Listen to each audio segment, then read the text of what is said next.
So what if I told you that Japan, a country with just 2% of the world's population, could disrupt the entire world?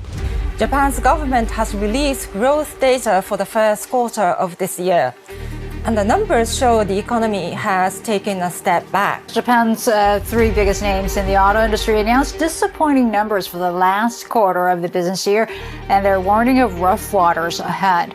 Rice prices in Japan remain stubbornly high. Consumers are struggling to put food on tables and retailers to put products on shelves at affordable prices. The government has been trying to fix the problem with limited success. Now, you probably don't spend a lot of time thinking about Japan's economy, and most people don't. It's on the other side of the world, and it's not in the headlines all the time like the US or China.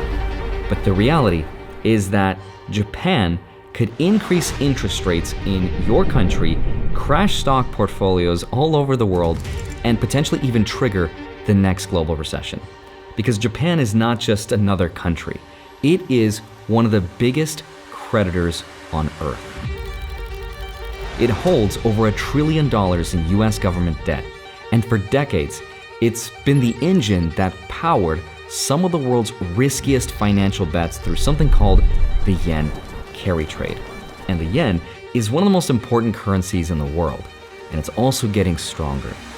Now that sounds like a good thing, but it's actually not.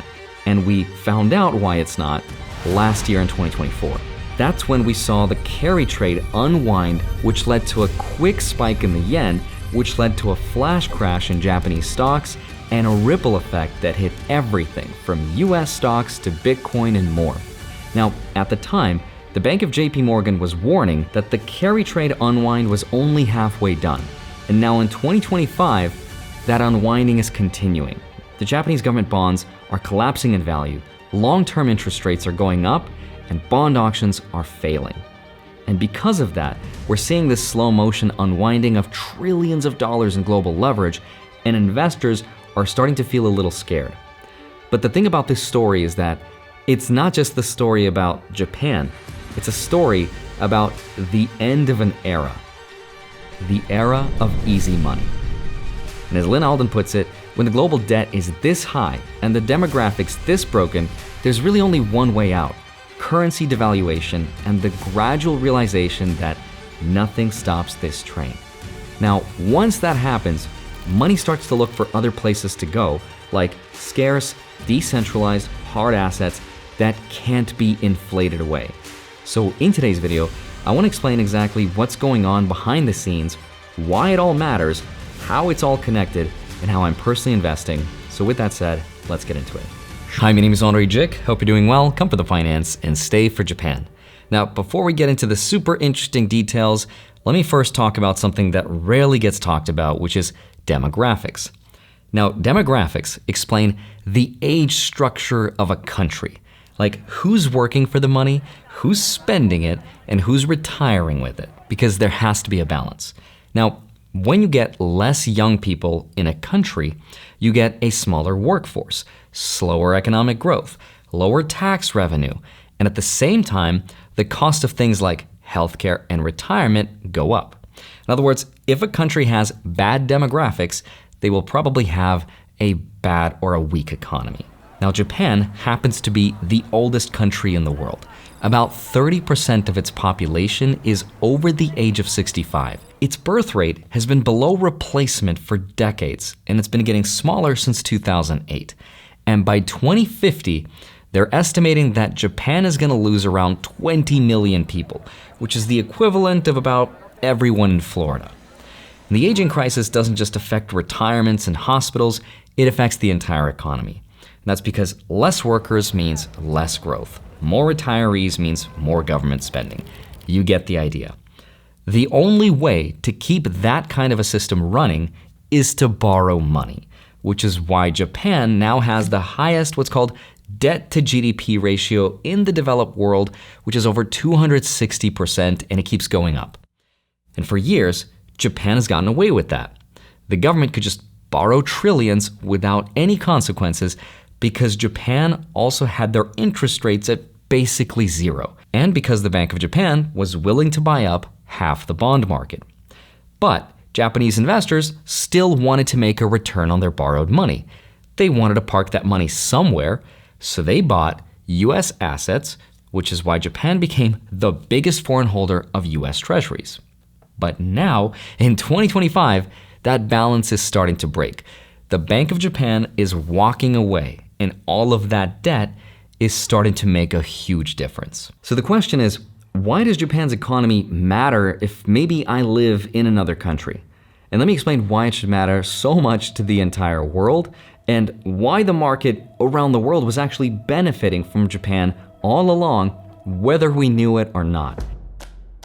Because for decades, Japan has been the world's biggest, what's called creditor nation. It holds over $3 trillion in net foreign assets, and it's the top holder of US Treasury bonds, with over $1 trillion in US government debt as of 2025. And it's not just bonds. Japanese institutions also owned US stocks, corporate debt, and even real estate. All the money that was leaving Japan has actually helped finance deficits, help asset prices, and lower interest rates in the US and all around the world. And the reason Japan could do that, the reason it had so much spare money to send overseas, comes down to one thing. Interest rates were stuck at zero. This created one of the most important financial cheat codes of the last 30 years. It's called the yen carry trade. Here's how it works. Investors, hedge funds, and big institutions borrow money in Japanese yen at ultra-low interest rates. Then they convert that yen into dollars, euros, or other higher-yielding currencies, and then they invest that money into assets overseas. And that could be anything from US stocks, emerging markets, bonds, crypto, real estate, you name it. Now, the difference between Japan's almost zero borrowing cost and the higher return almost anywhere else becomes free profit. Multiply that by billions or even trillions, and you start to see why this trade has been called the global money glitch. For example, in 2023, US interest rates were over 5%, while Japan's interest rates were still negative. And that created a huge incentive to borrow cheap yen, buy US assets, and make the spread. At its peak, Bloomberg estimated that carry trades involving the yen had reached hundreds of billions of dollars globally, but here's the catch.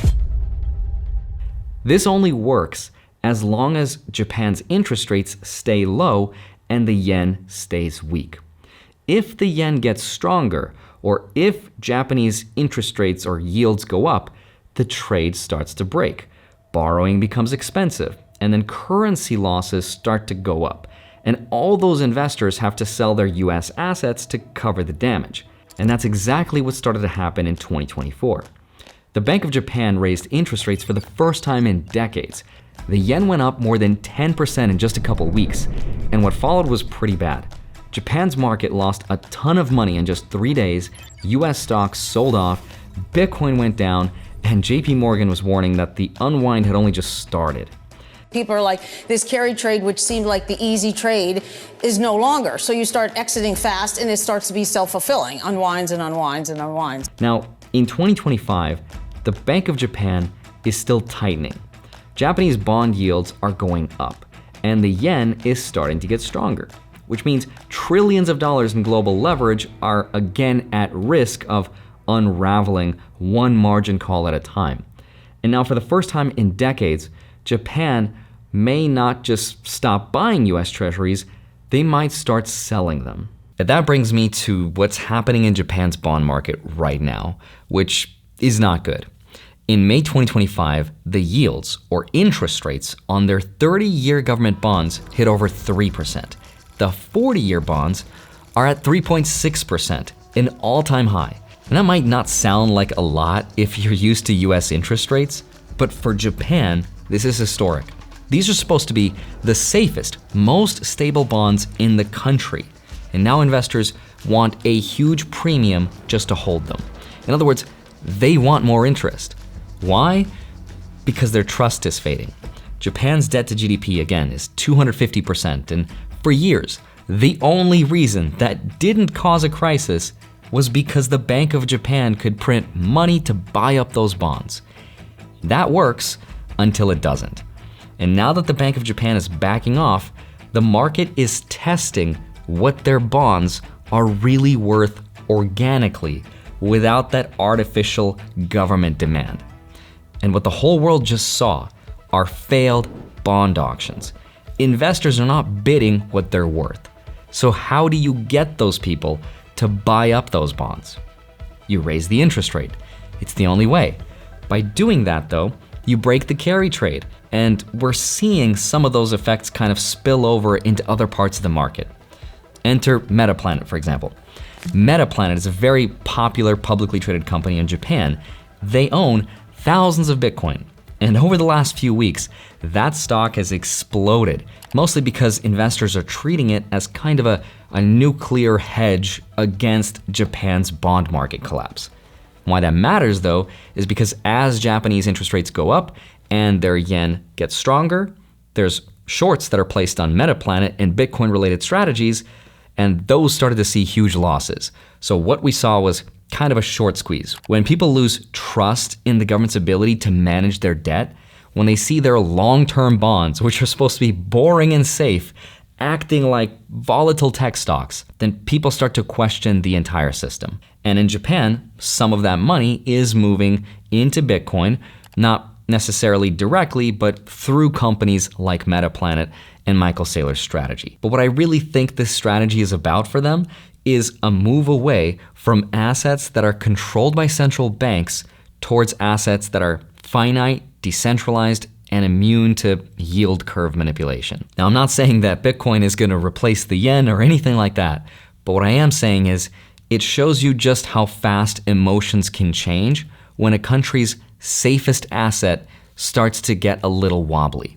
Because if Japan's bonds are not as safe as they used to be, and the central bank is out of ammo, what's Japan supposed to do? Now, before we keep going though, let me just zoom out for a second, because everything I talk about on my channel is from interest rates to inflation to investing, but it really comes down to one thing: financial freedom.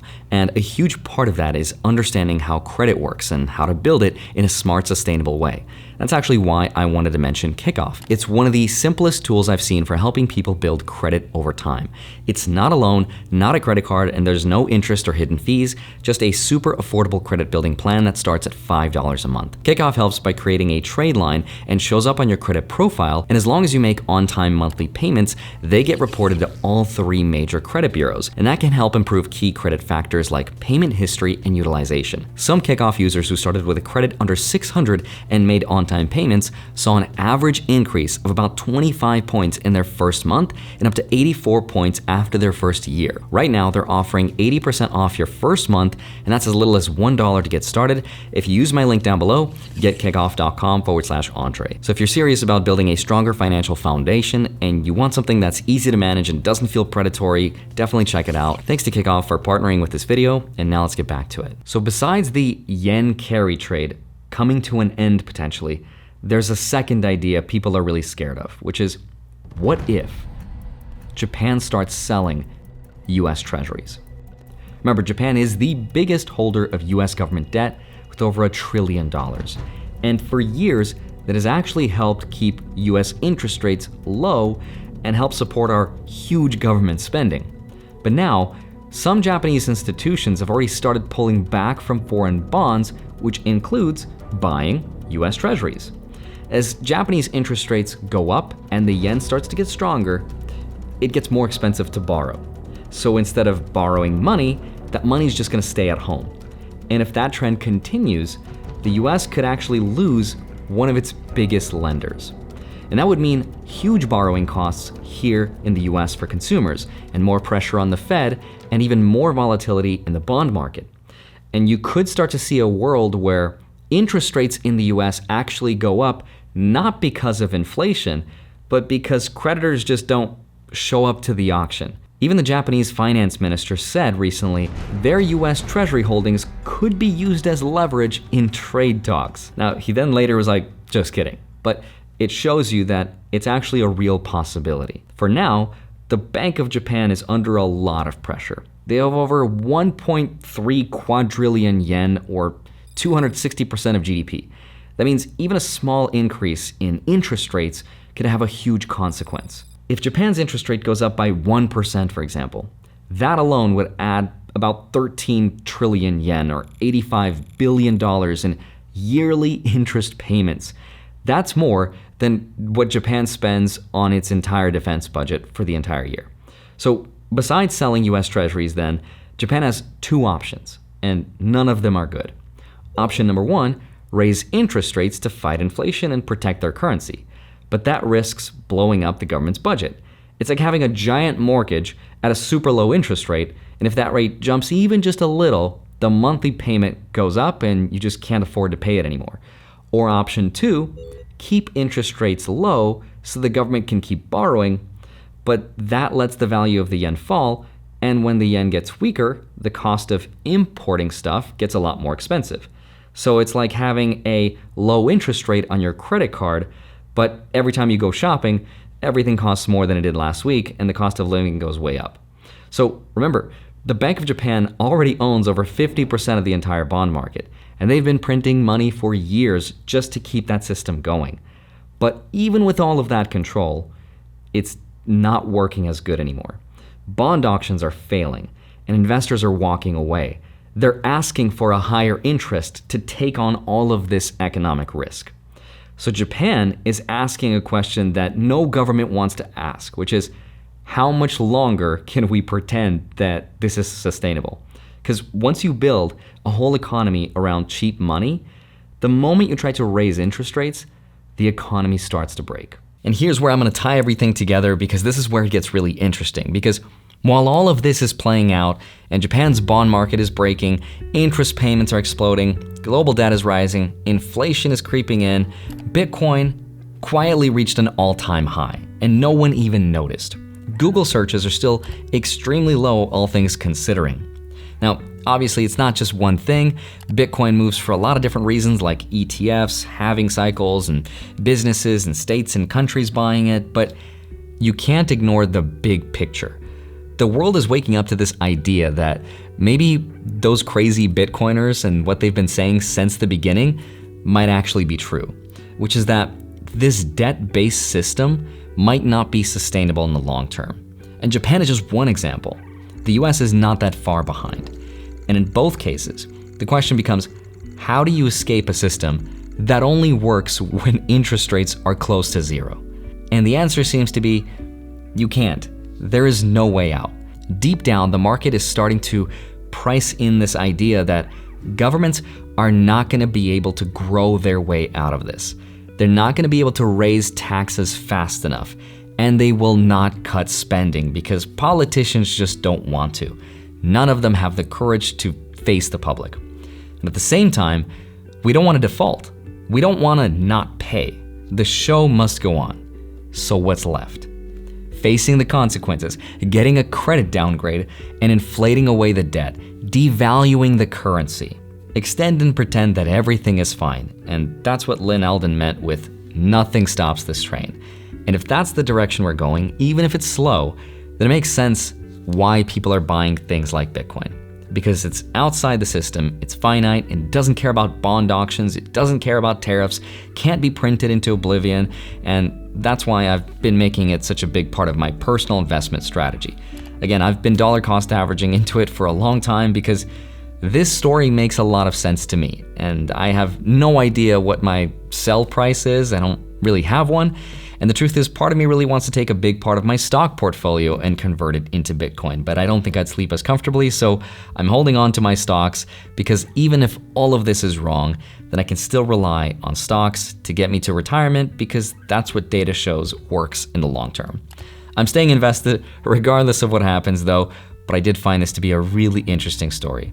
I've got time to see how all of this plays out, but I'd love to hear your thoughts. As always, I hope you have a wonderful rest of your day. Smash the like button, subscribe if you haven't already. I'd love to see you back here next week. I'll see you soon. Bye-bye.